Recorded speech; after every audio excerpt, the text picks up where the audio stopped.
হুয়াল হাইয়্যু লা ইলাহা ইল্লা হুয়া ফাদউহু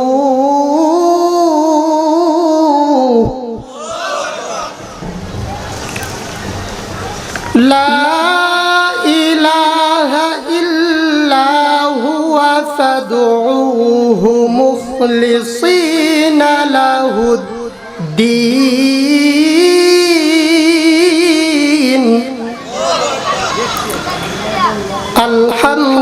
আলহামদুলিল্লাহি রাব্বিল আলামিন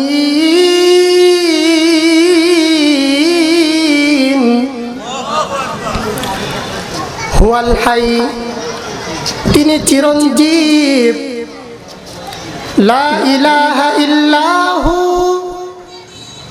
তিনি ছাড়া আর কোনো ইলাহ নাই ফাদউহু মুখলিসিনা লাহুদ্দীন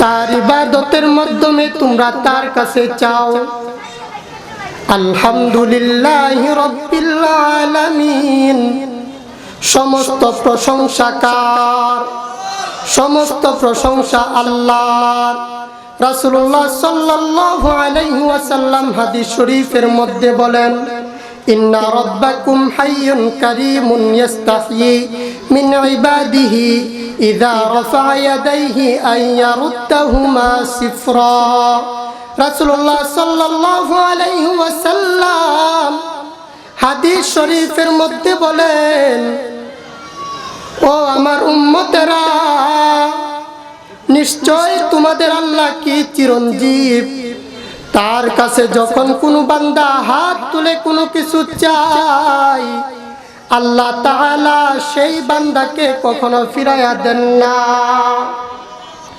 ও মুসলমান ভাই তাহলে এই আয়াত ও হাদিস থেকে আমরা দুইটা জিনিস জানতে পারছি দুইটা জিনিস আমরা শিখতে পারলাম এক নাম্বার হইল আল্লাহ তাআলার একটা গুণ এক নাম্বার কি আল্লাহ তাআলার একটা গুণ যিনি কি চিরঞ্জীব আল্লাহ তাআলা কি চিরঞ্জীব তার কোনো ঘুম নাই তার কোনো তন্দ্রা নাই তার কোনো অলসতা নাই ওয়াহদাহু লা শারীকা লাহু তিনি এক ও দ্বিতীয় তার কোনো শরীক নাই আল্লাহ কি এক ও দ্বিতীয় তার কোনো অলসতা নাই তার কোনো তন্দ্রা নাই তার কোনো ঘুম নাই যখনই কোনো বান্দা আল্লাহর কাছে হাত তুলে কোনো কিছু চায় আল্লাহ তাআলা সঙ্গে সঙ্গে সেই বান্দার কি করেন জবাব দেন রাসূলুল্লাহ সাল্লাল্লাহু আলাইহি ওয়াসাল্লাম হাদিস শরীফের মধ্যে বলেন ইন্না রাব্বাকুম হাইয়্যুন কারীমুন ইস্তাহয়ী মিন ইবাদিহি ইযা রাফা ইয়াদাইহি আন ইয়ারুদ্দাহুমা সিফরা যে ও আমার উম্মতেরা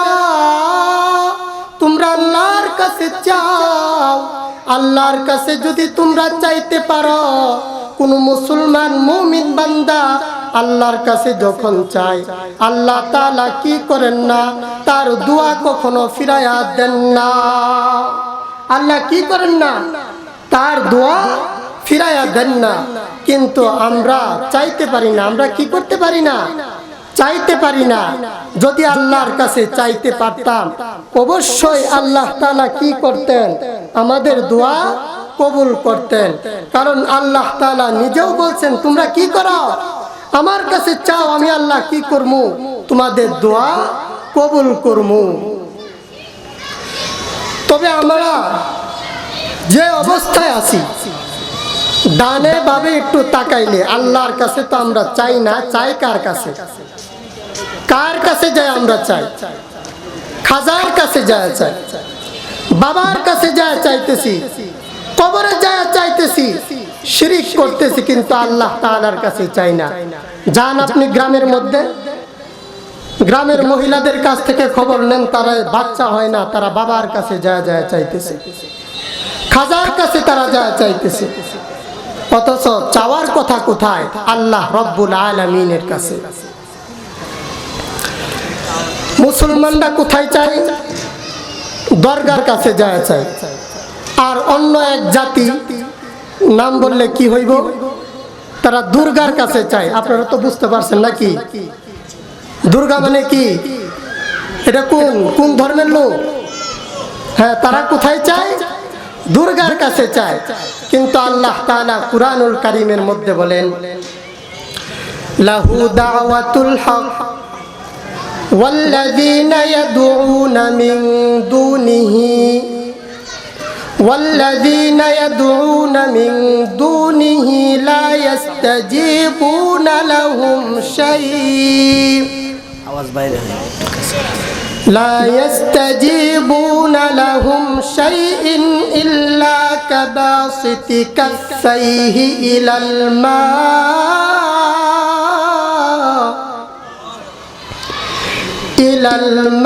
الماء ليبلغ فاه وما هو ببالغه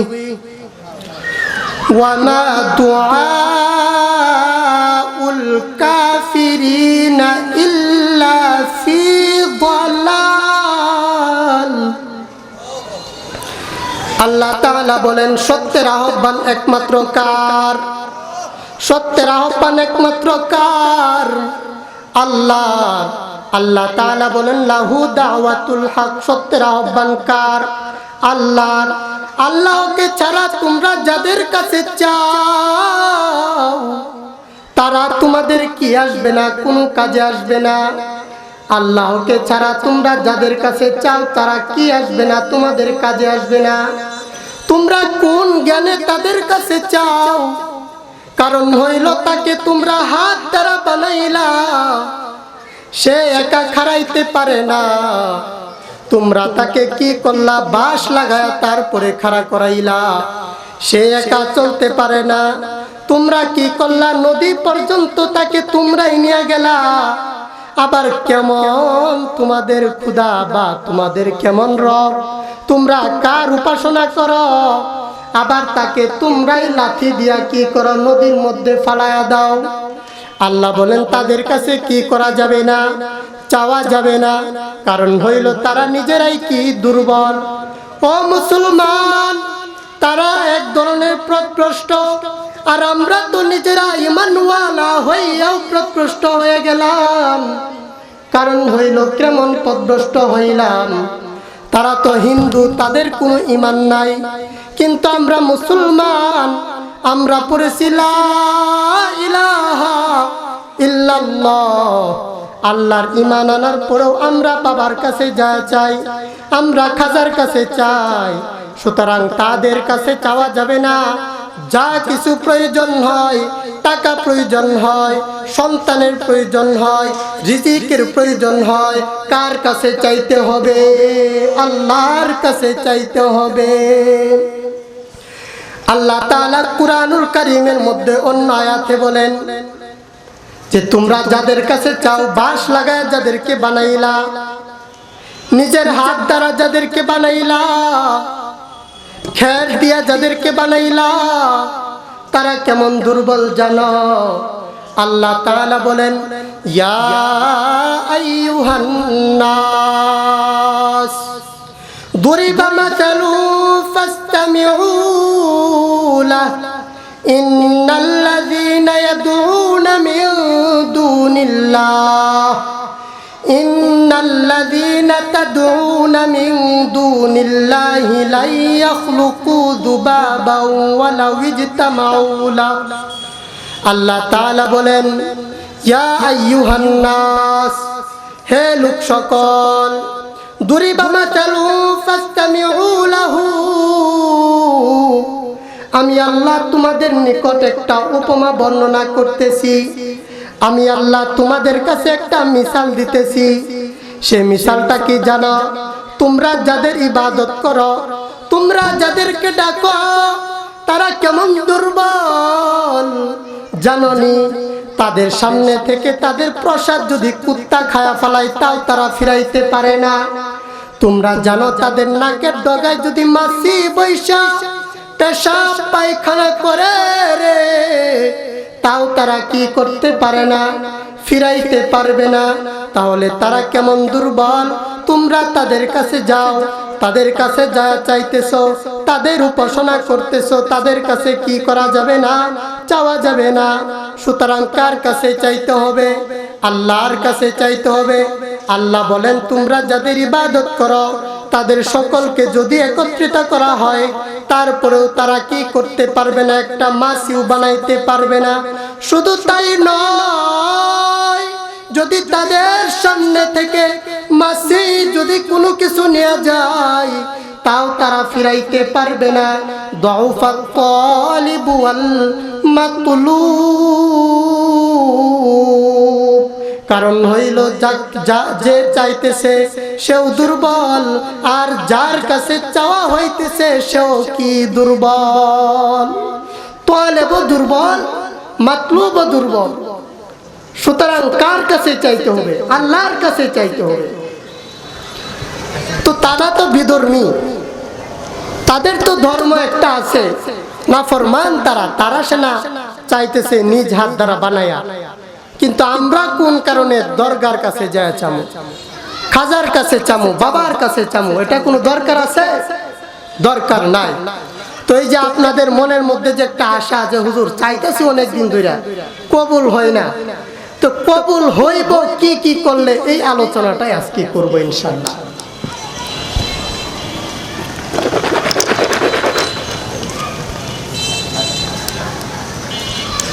তো আমাদের দোয়া যে কবুল হয় না, আমরা চাইতে পারি না, এই কারণে কি হয় না, কবুল হয় না। তো দোয়া যদি কবুল করাইতে হয়, তাহলে অবশ্যই আল্লাহ রব্বুল আলামিনের কাছে চাওয়ার কিছু নিয়ম আছে, কিছু পদ্ধতি আছে। আপনি দুনিয়ার একজনের কাছে চান, মেম্বারের কাছে যান সাধারণত। যে মনে করেন ইলেকশনের আগে ওযু থাক আর গোসল থাক, যা না থাক আর থাক, মসজিদ ধরছেই আর দেখলে আসসালামু আলাইকুম, আবু সুফিয়ান ভাই ভালো আছেন? আলহামদুলিল্লাহ ভাই, আল্লাহ আপনার সুস্থ রাখো, আপনার কণ্ঠের মধ্যে বরকত দেখ, আপনার দ্বীনি কথা মানছে শুনো, কিন্তু ভাই ভুট্টা দিয়ে আপনার যখন আবার দরকার হইব,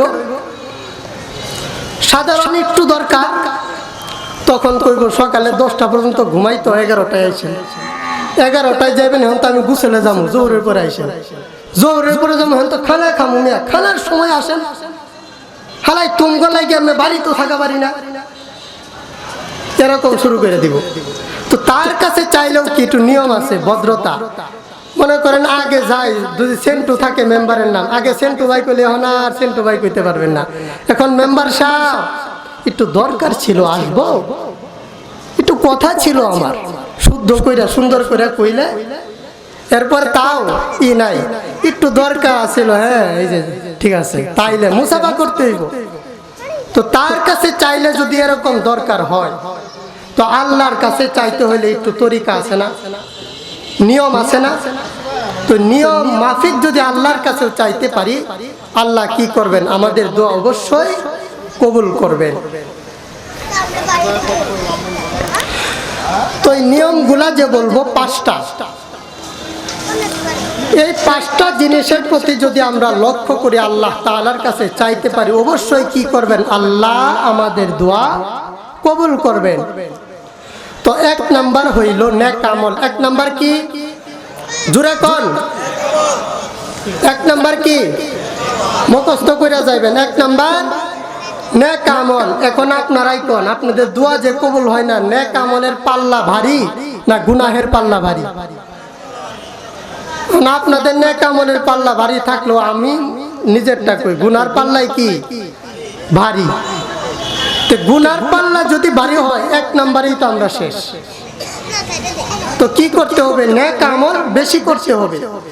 নেক আমলের পরে আল্লাহ রব্বুল আলামিনের কাছে চাইলে আল্লাহ অবশ্যই কি করেন, দোয়া কবুল করেন। বুখারী শরীফের বর্ণনা, বুখারী শরীফের হাদিস, আপনারা আরো শুনছেন এই ঘটনা।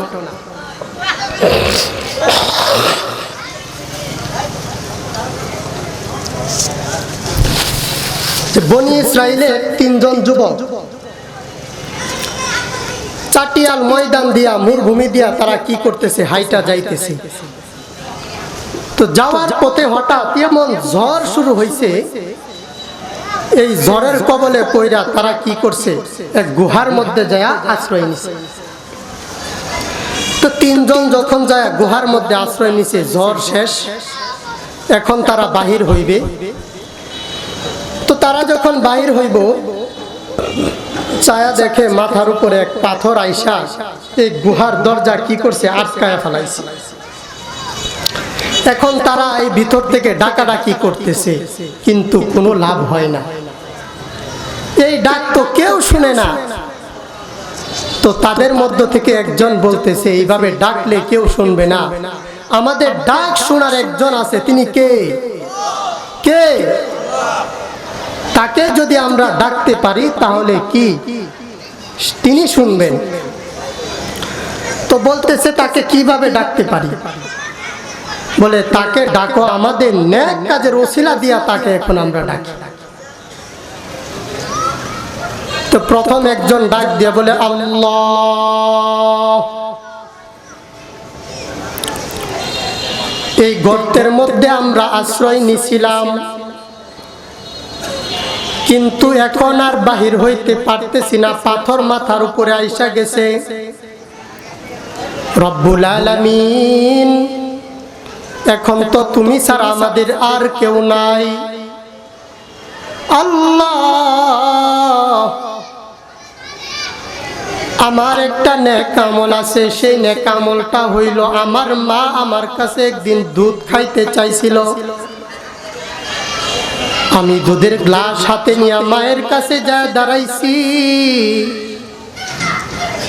যায়া দেখি আমার মা সেখানে ঘুমায় গেছে। সারা রাত্র আমি মার কাছে যায় দাঁড়ায় আসছিলাম,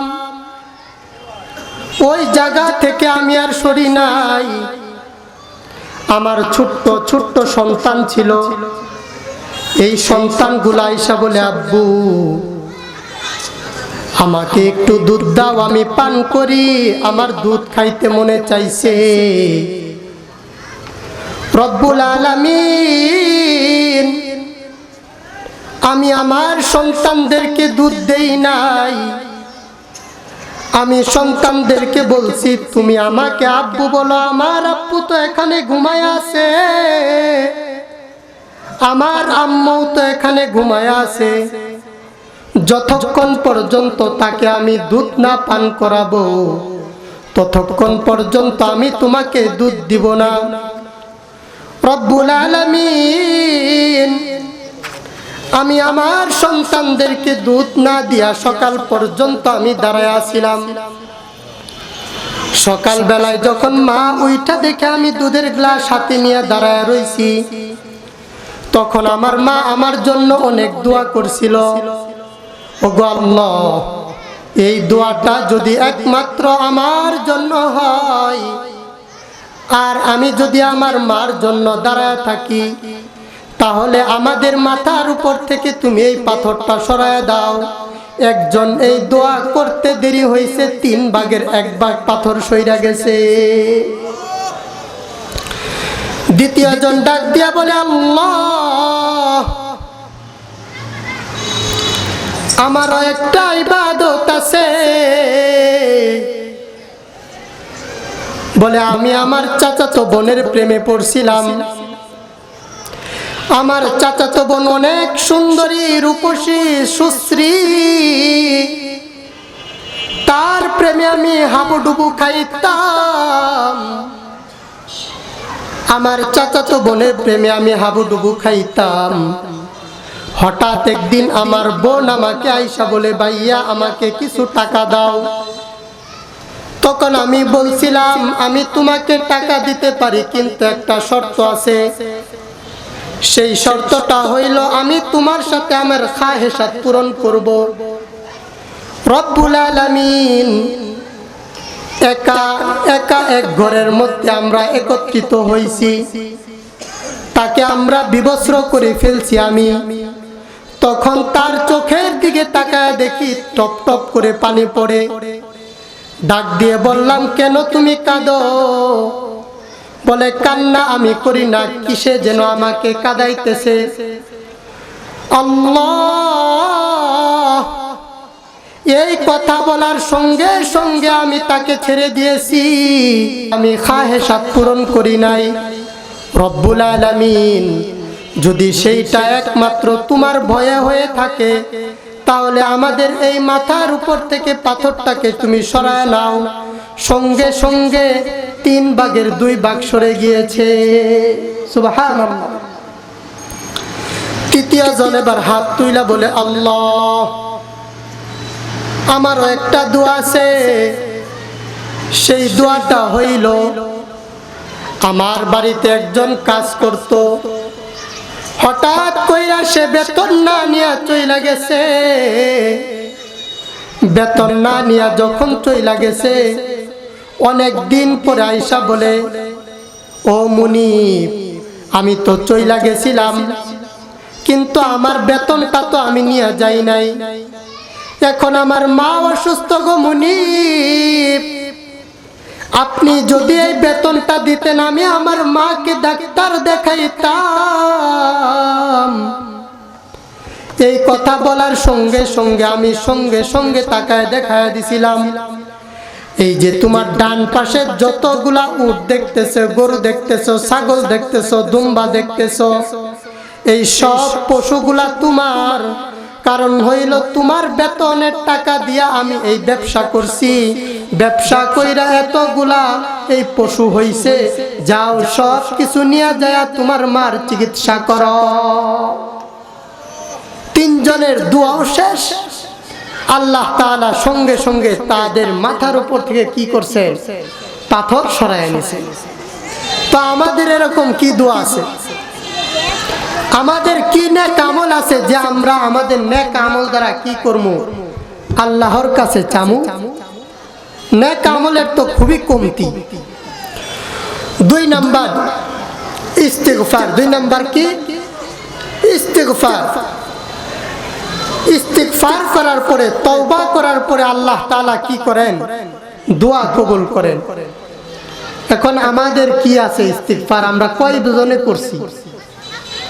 রাসূলুল্লাহ সাল্লাল্লাহু আলাইহি ওয়াসাল্লাম নবী হওয়া সত্ত্বেও ইস্তিগফার করতেন, বারবার কি করতেন? তওবা করতেন। কিন্তু আমরা বান্দা, নবীর উম্মত, আমরা বলি আমাদের জীবনে কি এত গুনাহ আছে নাকি? মসজিদে নামাজ পড়ি, বাড়িতে যাই, খানা দানা খাই, আবার ঘুমাই। গুনাহটা কোন সময় হয়? এই টুকটাক টিভি টুভি দেখি, এতে আবার গুনাহ আছে নাকি? দূর, এতে গুনাহ নাই। আর যুবক ভাইরা কইবা আমাকেও কোনো গুনাহ নাই। যদি আল্লাহ গুনাহ খুঁজা পায় তাইলে একটু ফাইতারে বান্ধবীরা লগে ডাইন বামে একটু গেছিলাম, তাছাড়া কোনো কি নাই? গুনাহ নাই। কিন্তু গুনার অভাব নাই, নেকের খবর নাই, তারপরে আমাদের কি নাই? গুনাহ নাই। তওবা যদি তওবার মতো হয়, আল্লাহ তাআলা পশু পাখিদেরও তওবা কি করছেন? কবুল করছেন। 40 বছরের গুনাহগারের তওবা আল্লাহ কবুল করছে। আর আমরা তো শেষ নবীর উম্মত, আমাদের দোয়া তো আল্লাহ এমনিই কবুল করবে। রাসূলুল্লাহ সাল্লাল্লাহু আলাইহি ওয়াসাল্লাম তো সব সময় আমাদের চিন্তায় আছেন। আপনি কবরে যান, যায় দেখেন, হাসরের ময়দানে যায় দেখেন রাসূল কেমনে আছে। আপনার সেন দরদ নাই, আপনি মনে করতেছেন ধুর কের দাড়ি রাখুন, সুন্নত মুন্নত উড়ায় ফেলা। হজ কইরা আইসা তারপর যখন বুড়া হমু, পান খাইলে ইন্দে দাড়ি মাখবো, এই সময় দাড়ি রাখবো। এখন দাড়ি রাখার সময় নাই। অথচ আল্লাহ 40 বছর নাফরমানি করছে, তার তওবাও কি করছেন? কবুল করছেন। বনি ইসরাইলের লোকেরা আয়েশা মুসা আলাইহিস সালামকে ধরছে, ওগো আল্লাহর নবী পয়গম্বর, আপনি তো আল্লাহর কাছে দোয়া করেন না। বলে কি জন্য দোয়া করব? বলে এই যে আল্লাহ তাআলা বৃষ্টি দিতেছে না, যার কারণে ফসল আদি নষ্ট হইতেছে, ফসল হয়ই না, একটু দোয়া করেন। মুসা আলাইহিস সালাম বলে কালকে সকালে আসো অমুক ময়দানে। আসার পরে দোয়া করব একত্রিত হইয়া। তো মুসা আলাইহিস সালাম যেমনে বলছেন, পরের দিন সকালে 70,000 বনি ইসরাইল একত্রিত হয়েছে। মুসা আলাইহিস সালাম আল্লাহর কাছে হাত তুলছে, আল্লাহ, আসমান থেকে বৃষ্টি আসে না, যার কারণে ফসল হয় না, রব্বুল আলামিন মেহেরবানি করো, একটু বৃষ্টি দাও, ফসল আদি হোক। মুসা আলাইহিস সালাম দোয়া করছে, কিন্তু দোয়া কবুল হয় না। মুসা আলাইহিস সালাম ঠান্ডা নবী নাকি গরম নবী? গরম নবী। দোয়া যখন কবুল হয় না, মাথা তো গরম হয়ে গেছে। ডাক দিয়ে আল্লাহর কাছে বলে, ওয়ালাম আকুম বিদুআই রাব্বিকা শাকিয়্যা, ওয়ালাম আকুম বিদুআই রাব্বিকা শাকিয়্যা। ও মাওলা, এমন তো কখনো হয় নাই যে আমি দোয়া করছি, দোয়া কবুল হয় না। এখন আমি দোয়া করতেছি, তুমি দোয়া কেন কবুল করো না? আল্লাহ তাআলা বলে, ও মুসা, আমি তো তোমার দোয়া কবুল করতাম, কিন্তু একজনের জন্যই তো করি না। মুসা নবী ডাক দিয়া বলে, আল্লাহ, কার জন্য দোয়া কবুল করো না? বলে, তার জন্য দোয়া কবুল করি না যে 40 বছরের নাফরমান তোমার এই মজলিসের মধ্যে আসে। 70,000 বনি ইসরাইলের মধ্যে এমন একজন আছে যে কি 40 বছরের নাফরমান। মুসা আলাইহিস সালামের মাথা তো গরম হয়ে গেছে। ডাক দিয়া বলে, কে আছো 40 বছরের নাফরমান, তাড়াতাড়ি এখান থেকে যা। এই কথা যখন বলছে, 70,000 বনি ইসরাইলের মধ্যে জায়গায় জায়গায় দাঁড়াইয়া ঘোষণা কইরা দিছে, 40 বছরের নাফরমান কে আছো, যাও যাও, এই মজলিস থেকে চলে যাও। একজন একজন যখন ঘোষণা করছে, ওই বান্দার কানের মধ্যে এই আওয়াজ চইলা গেছে। বান্দা এখন চিন্তা করে, আমি 40 বছরের গুনাহগার, এখন যদি আমি এখান থেকে উঠিয়া যাই, তাহলে মানুষ আমাকে চিনে ফেলবে যে আমি 40 বছরের গুনাহগার। আবার যদি না উঠি, তাহলে তো ওহির মাধ্যমে আল্লাহ তাআলা মুসা আলাইহিস সালামকে কি করবেন, জানায় দিবেন। এখন ওই বান্দা তওবা শুরু করছে, মাথাটা নিচের দিক দিয়া বলে, আল্লাহ রব্বুল আলামিন,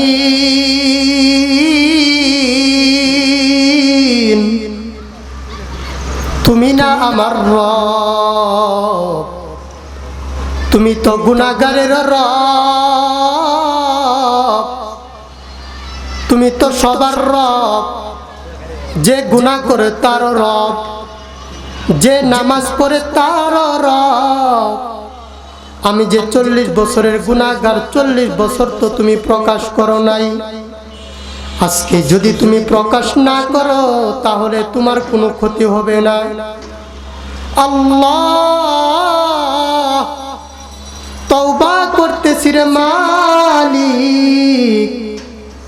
আর কখনো আমি গুনাহ করব না। এইরকম ভাবে যখন চোখের পানিটা ছাইরা নাকের ডগায় আসছে, আল্লাহ তাআলা আসমান থেকে বৃষ্টি দিয়া দিছে। মুসা আলাইহিস সালাম ডাক দিয়া বলে, আল্লাহ, তুমি না বলছিলা 40 বছরের নাফরমান না উঠলে তুমি দোয়া কবুল করবা না? এখন তো এখান থেকে কেউ উঠিয়া যাই নাই, তারপরেও যে তুমি দোয়া কবুল করলা। আল্লাহ তাআলা বলে, ও মুসা, যার কারণে আমি আল্লাহ বৃষ্টি দেই নাই, তার কারণে আবার দোয়া কবুল করছি। কবি বলেন, বাজো আ हर आचे हस्ती बाजो आ ई दरगाहे माँ दरगाहे नौमीदनीस सदबार अगर तौबा शिकस्ती बाजो आ। ও বান্দা, কত গুনাহ তুই করছস, শতবার তওবা কইরা তওবা ভাঙছস, হাজারবার তওবা কইরা তওবা ভাঙছস, লক্ষবার কোটিবার তওবা কইরা তওবা ভাঙছস। তারপরও আমি মাওলার কাছে চা, আমি মাওলার কাছে আবার তওবা কর। তওবা করার সঙ্গে সঙ্গে আমি মাওলা তোর তওবা কবুল করবো। রাসূলুল্লাহ সাল্লাল্লাহু আলাইহি ওয়াসাল্লাম বলেন, আত-তাইবু মিনাজ যামবি কামাল্লা যামবালাহু, আত-তাইবু মিনাজ যামবি কামাল্লা যামবালাহু। তওবাকারী বান্দা ওই বান্দার নেই যে এই মাত্র দুনিয়ায় ভূমিষ্ঠ হইল। এই শিশুর যেরকম গুনাহ থাকে না, তওবাকারী বান্দারও কি থাকে না, গুনাহ থাকে না।